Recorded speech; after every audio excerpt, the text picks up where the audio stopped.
આજે આપણે અર્વાચીન યુગમાં સુધારક યુગના અગ્રણી કેળવણીકાર અને સ્વદેશીના હિમાયતી એવા અંબાલાલ દેસાઈ વિશે જાણીશું. તેમનું પૂરું નામ અંબાલાલ સાકરલાલ દેસાઈ હતું.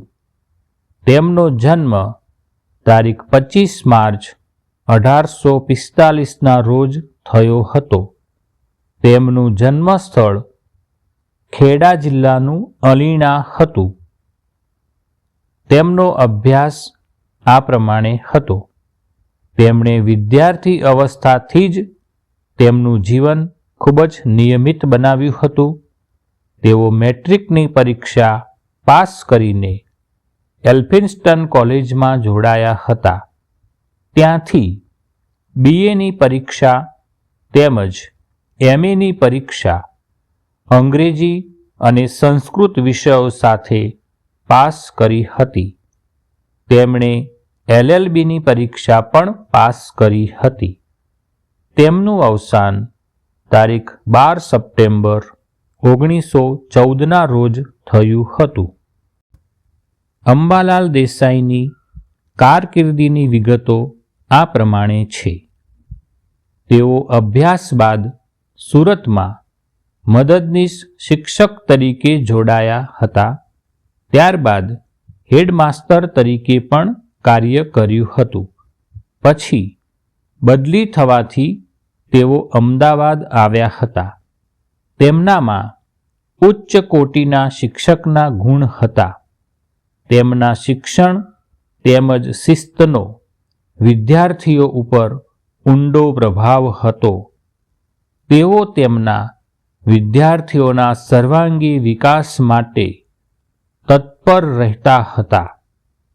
ત્યારબાદ તેમણે વડોદરા રાજ્યના ન્યાય ખાતામાં સેવાઓ આપી.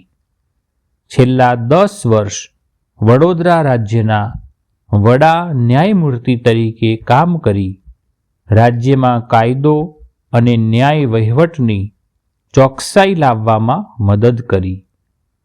તેમના ચુકાદા ઊંચી કોટીના ગણાતા. ગુજરાતી ભાષામાં આપેલા તેમના ચુકાદામાં સંક્ષિપ્તતા, સ્પષ્ટતા અને સચોટતા જોવા મળતી હતી. તેમની આ કારકિર્દીના ફળ સ્વરૂપે બ્રિટિશ સરકારે તેમને દિવાન બહાદુરનો ખિતાબ એનાયત કર્યો હતો. તેઓ ગુજરાતના અગ્રણી કેળવણીકાર હતા. તેઓ માતૃભાષા દ્વારા શિક્ષણના પ્રખર હિમાયતી હતા. તેમણે વકીલાત કરવાને બદલે શિક્ષકનો વ્યવસાય સ્વીકાર્યો હતો. તેમણે અંગ્રેજી ગુજરાતી શબ્દકોશ તૈયાર કર્યો હતો. મિલની પોલિટિકલ ઇકોનોમીને આધારે ગુજરાતીમાં અર્થશાસ્ત્ર ઉપર પુસ્તક તેમણે લખ્યું હતું. તેમણે 2 સંસ્કૃત પુસ્તકોનો તર્જુમો પણ કર્યો હતો. તેમણે શાંતિદાસ નામની પ્રસિદ્ધ વાર્તા લખી હતી. ગુજરાત વર્નાક્યુલર સોસાયટીના 1 દાયકા સુધી તેઓ પ્રમુખ રહ્યા અને તેના વિકાસમાં ફાળો આપ્યો હતો. ગુજરાતમાં ગુજરાતી ભાષામાં જ સર્વ પ્રકારના જ્ઞાનનો અને કળાનો વ્યવહાર થવો જોઈએ તેમ તેઓ માનતા હતા. આ માટે તેમણે ગુજરાત કેળવણી પરિષદની સ્થાપના કરી હતી. તેમણે હન્ટર કમિશન સમક્ષ દેશી ભાષામાં અને દેશી શિક્ષકો દ્વારા શિક્ષણ અપાવવું જોઈએ તેમ પણ જણાવ્યું હતું. 1909માં રાજકોટમાં ભરાયેલી ગુજરાતી સાહિત્ય પરિષદના તેઓ પ્રમુખ બન્યા હતા. ગાંધીજીના આગમન પહેલાં દેશમાં સ્વદેશીની ભાવના જગાવવાનું કાર્ય તેમણે કર્યું હતું.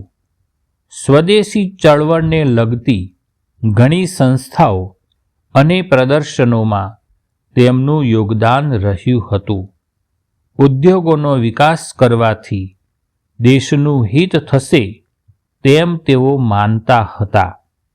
1907માં સુરતમાં ભરાયેલી ઔદ્યોગિક પરિષદના તેઓ પ્રમુખ નિમાયા હતા. તેઓને ગુજરાતમાં આર્થિક રાષ્ટ્રવાદના પ્રણેતા કહેવામાં આવે છે. તેમણે સ્વદેશી ઉદ્યોગ વર્ધક મંડળી સ્થાપીને પોતાના આર્થિક રાષ્ટ્રવાદી વિચારોની પહેલ કરી હતી.